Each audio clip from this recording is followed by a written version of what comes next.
Breaking news today. Putin's gloomy realm of the grave.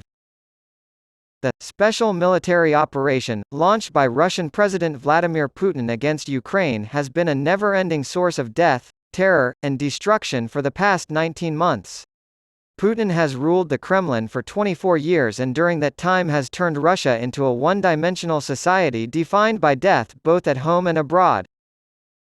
More than 283,000 Russian soldiers have died in Putin's wars in Chechnya, Georgia, the North Caucasus, Syria, the Central African Republic, and Mali. According to estimates, Russian Ministry of Defense casualty counts are notoriously unreliable.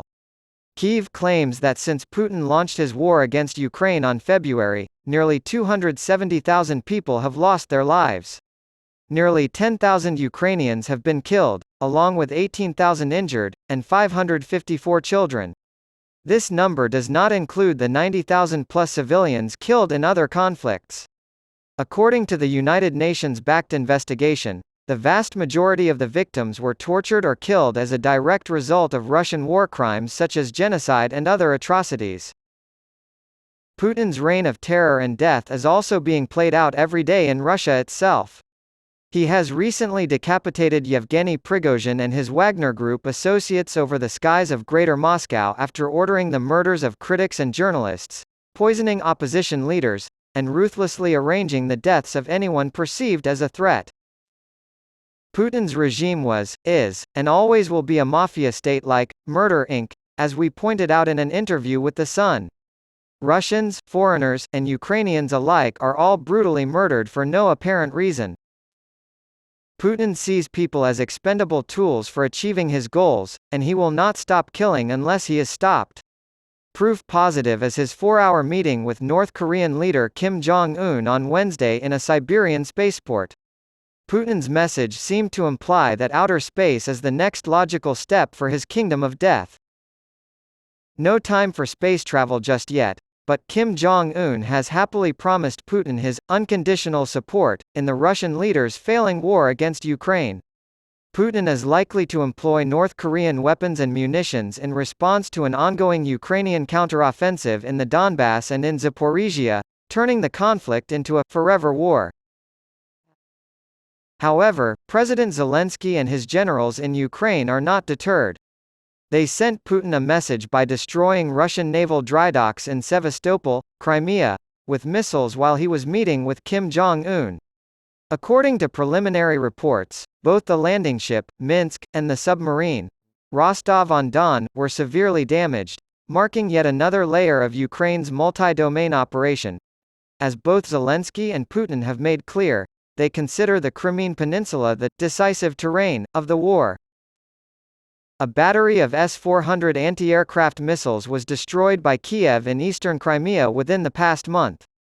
According to former U.S. Navy SEAL Lieutenant Chuck Farrer, who appeared on Michal Rayshon's Polish TV news magazine, Rock Rayshon, this event set the stage for a subsequent raid by Ukraine's Special Operation Forces that reclaimed 2 oil rigs Moscow had seized at the outset of the war in order to use them as surveillance and electronic warfare platforms. Putin, too, has no ambiguity about his goals. He has since admitted that it was in Russia's best interest for him to annex Crimea in 2014. Putin, during a question-and-answer session at the Eastern Economic Forum in Vladivostok on Tuesday, brought up a letter written by his hero, Prince Grigory Potemkin, to Catherine the Great. Potemkin's remains were exhumed from Kherson, Ukraine in 2022.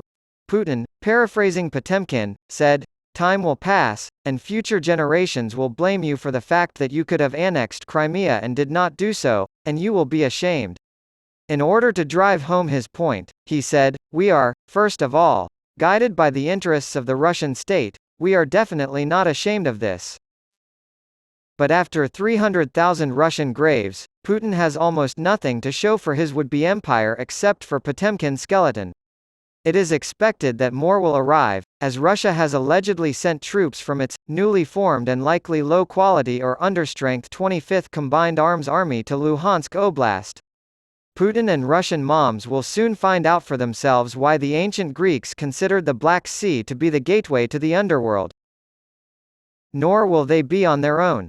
Ancient Scythian and Greek graves, as well as modern Ukrainian and Russian ones, dot the landscape of Crimea. Putin can see the evidence anywhere he looks. The Crimean Peninsula is dotted with kurgans, or ancient burial mounds, that rise out of the flat grasslands. Nearly 200 live in and around the eastern Russian city of Kerch. Sophie Pinkham writes in her chilling book, Black Square, that the most ancient ghosts in Crimea belong to Homer. Homer's description of the Cimmerians in The Odyssey, an endless, deadly night overhangs those wretched men, is eerily prescient of the fate of Putin's armies today. Absolutely, wretched men. Cursed, as well, for they are Putin's ghosts in the making. There are a lot of inexperienced, untrained troops who have just been drafted into service. Ukraine is on its way to get them, and they're fighting like Odysseus for Ukraine's survival. Ukraine will need more than the elimination of Putin's wretched men, and the return of Crimea to achieve its goals. The Crimean Peninsula may be the decisive terrain that guarantees victory in battle, but the Black Sea is the decisive body of water that guarantees Kyiv's victory in peace and economic survival. Kyiv must reclaim all of its Black Sea and Sea of Azov ports and maintain permanent military control of its littoral waters, ideally as a full member of NATO. Among these measures is the closure of the Russian Ministry of Defense's naval base in Sevastopol. Putin's graveyard regime has killed enough people both inside and outside of Russia, and it deserves to be forgotten. Russia cannot afford to wait for North Korea to provide military aid. To ensure Ukraine wins and can rebuild itself and its people into a kingdom of the living, Washington and its NATO allies must immediately do everything conventionally possible